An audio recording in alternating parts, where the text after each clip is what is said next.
Good morning students. आज का हमारा टॉपिक है निर्देशांकों का रूपांतरण या कोऑर्डिनेट ट्रांसफॉर्मेशन।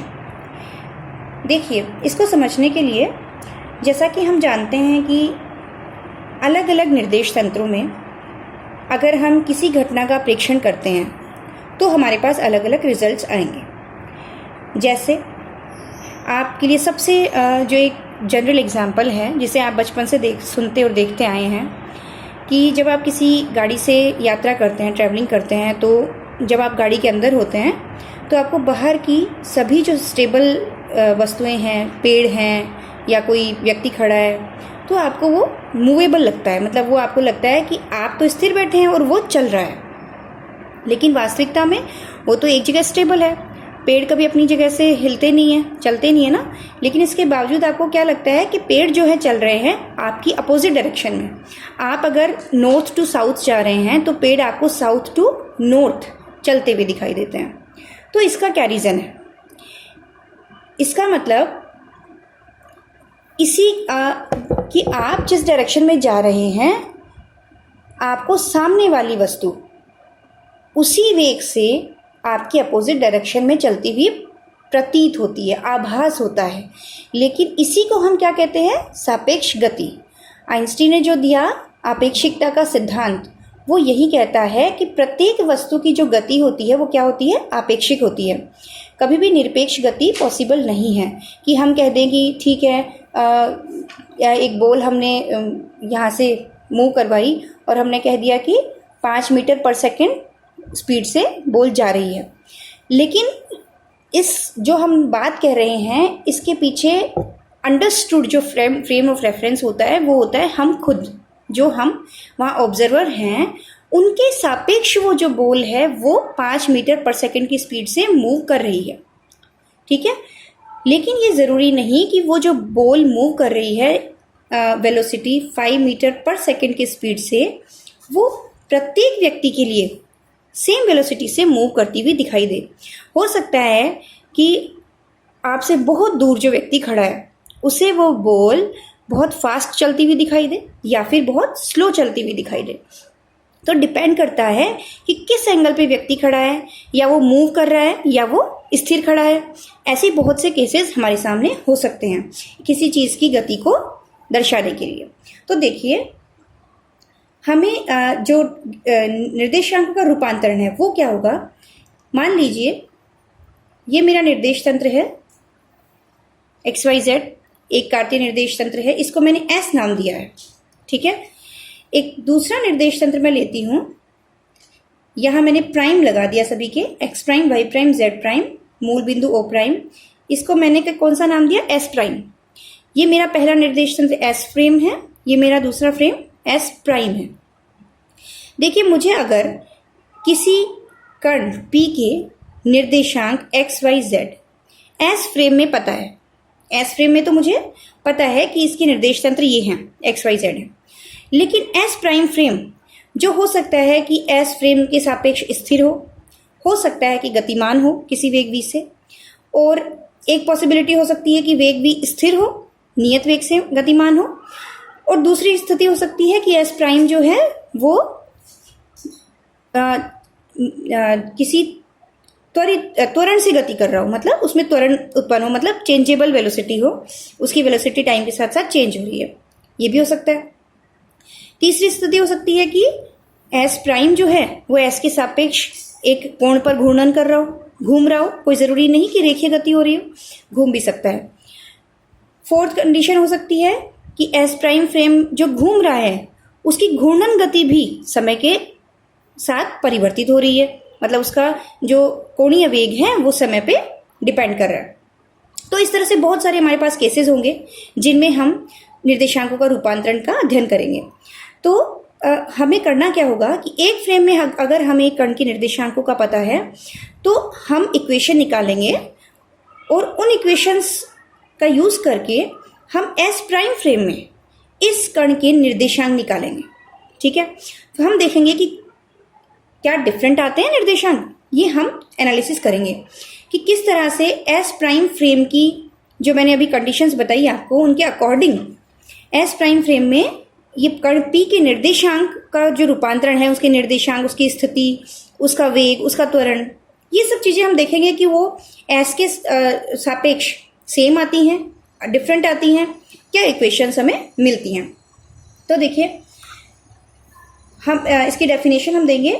हमें एक निर्देश तंत्र में लिए गए प्रेक्षणों तथा उसी घटना के दूसरे निर्देश तंत्र में लिए गए प्रेक्षणों के बीच संबंध स्थापित करना है। यही कोऑर्डिनेट ट्रांसफॉर्मेशन या निर्देशांकों में रूपांतरण कहलाता है। ये दो तरह का होता है। फर्स्ट होता है समय अनाश्रित,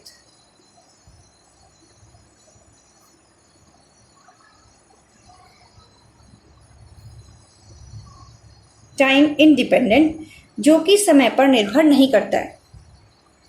देखिए, समय पर निर्भर नहीं कर रहा है, इसके लिए क्या होगा, या तो एस प्राइम फ्रेम एक दूसरे के सापेक्ष क्या होने चाहिए, स्थिर होने चाहिए।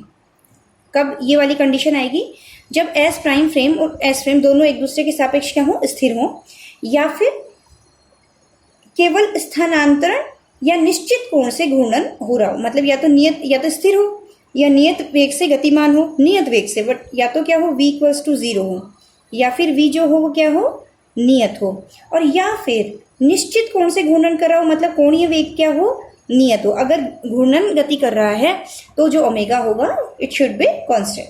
सेकंड केस जो आता है वो आता है समय आश्रित, टाइम डिपेंडेंट। ओके, समय आश्रित का मतलब हुआ कि जब आपेक्षिक गति होती है, आपेक्षिक गति हो रही है, इसका मतलब कि वेग जो है v is a function of time, और या फिर ओमेगा जो है, omega is a function of time. अगर घूर्णन गति है तो कोणीय वेग लेंगे, और अगर रेखीय गति है तो रेखीय वेग लेंगे। तो अगर ये दोनों वेग अगर समय के फंक्शन है, समय के फलन है, समय के साथ चेंज हो रहे हैं, तो उस जो निर्देशांक रूपांतरण होंगे उनको हम समय आश्रित निर्देशांक रूपांतरण कहेंगे। तो देखिए, हम फर्स्ट केस लेते हैं हमारा स्थानांतरित निर्देश तंत्रों के लिए रूपांतरण समीकरण। ठीक है, अब देखिए यहाँ पर एक फ्रेम लिया मैंने S, ये मेरा S फ्रेम है, x y इसकी एक्सिस हैं। ठीक है, इसी तरह से दूसरा निर्देश तंत्र लेती हूँ मैं S प्राइम, इसके जो निर्देश अक्ष हैं वो है x प्राइम और y प्राइम, इसका मूल बिंदु O प्राइम है। ठीक है, किसी समय, मतलब जो S प्राइम फ्रेम है, पहला केस मैंने माना है कि S prime frame S frame के सापेक्ष स्थिर है, गतिमान नहीं है, इसकी वेलोसिटी 0 है, ये एक जगह स्थिर है, और जो दूरी है और O प्राइम के बीच की वो r नोट है, r note is constant here. तो देखिए, O प्राइम पर प्रेक्षक का तंत्र S के मूल बिंदु O पर प्रेक्षक के सापेक्ष विस्थापन कितना है, r नोट है, r नोट है किसी समय t पर, मतलब फिक्स है, ये यहाँ से हिल नहीं रहा है, स्टेबल है एक जगह पर। ठीक है, अब मैंने कोई कण P लिया, ठीक है, कोई कण है, कोई घटना घट रही है, कुछ भी मान सकते हैं हम यहाँ पर, कि इस P कण की या P बिंदु की जो स्थिति सदिश है वो S निर्देश तंत्र में, फ्रेम ऑफ रेफरेंस में क्या है, R वेक्टर है, ये R वेक्टर है। ठीक है, इसी तरह से P बिंदु का जो स्थिति सदिश है वो S प्राइम फ्रेम में मूल बिंदु O प्राइम के सापेक्ष कितना है, R प्राइम है, ये R प्राइम है। ठीक है, तो देखिए, त्रिभुज के नियम से, त्रिभुज के ये सदिश नियम से R प्राइम इक्वल्स टू क्या होगा, R minus R note. Okay, तो देखिए, अगर मुझे R पता है, R का मुझे पता है, S फ्रेम में इस कण का स्थिति सदिश का मुझे आइडिया है कि कितना है, तो इस तरह से इस इक्वेशन की सहायता से मैं R प्राइम निकाल सकती हूँ, जबकि R प्राइम मेरे लिए अननोन था। तो R प्राइम की जो वैल्यू हो गई वो क्या हो गई, R माइनस R नोट। ये हो गया स्थिति सदिश किसमें, S प्राइम फ्रेम में। तो देखिए, S फ्रेम में तो स्थिति सदिश केवल R है, लेकिन S प्राइम फ्रेम में इसी बिंदु का, जबकि सेम ही घटना घट रही है, सेम ही चीज़ है, इसके बावजूद मुझे इसका स्थिति सदिश S प्राइम फ्रेम में क्या मिला, R माइनस R नोट। ठीक है, जो कि डिफरेंट है, जो कि अलग है उससे। तो स्थिति सदिश जो है डिफरेंट होता है। अब हम वेग निकालते हैं। वेग निकालने के लिए मैं इसका अवकलन कर दूं टाइम के सापेक्ष, D R prime upon D T, D R upon D T minus D R naught upon D T. But मैंने कहा था कि आर नोट जो है वो फिक्स है, एक ही है, क्योंकि ये मूव नहीं कर रहा, तो आर नोट जो है कांस्टेंट है। आर नोट कांस्टेंट है तो इसका अवकलन 0 हो जाएगा। तो हमें यहाँ से क्या मिलेगा, ये वी प्राइम हो गया इक्वल्स टू ये वी हो गया, v prime equals to v. तो v prime equals to v होने का मतलब क्या हुआ कि स्थिति सदिश तो मेरे को दोनों निर्देश तंत्रों में अलग अलग दिख रहा था, क्योंकि डायरेक्शन देखिए, वैसे भी एक जना उत्तर पश्चिम दिशा में खड़ा है और एक जना दक्षिण पूर्व साइड में खड़ा है। दोनों को उत्तर दिशा में जो घटना घट रही है उसकी स्थिति निर्देशांक डेफिनेटली अलग अलग दिखेंगे। आप अगर दो अलग अलग जगह खड़े होंगे तो आपको कोई घटना या कोई भी चीज़ डिफरेंट डायरेक्शन में दिख रही है, उसका जो पोस्चर होगा वो अलग अलग दिखेगा। लेकिन वेग जो है वो दोनों को सेम दिख रहा है। अगर ये मूवेबल है, यहाँ पर कोई भी चीज़, जैसे मान लीजिए कोई बॉल ही मूव कर रही है, तो उसका वेग दोनों ही निर्देश तंत्रों में हमें समान दिखेगा। इसी तरह अगर हमें त्वरण निकालना चाहें तो अगेन इसका हम डिफ्रेंशिएशन करेंगे विद रिस्पेक्ट टू टाइम।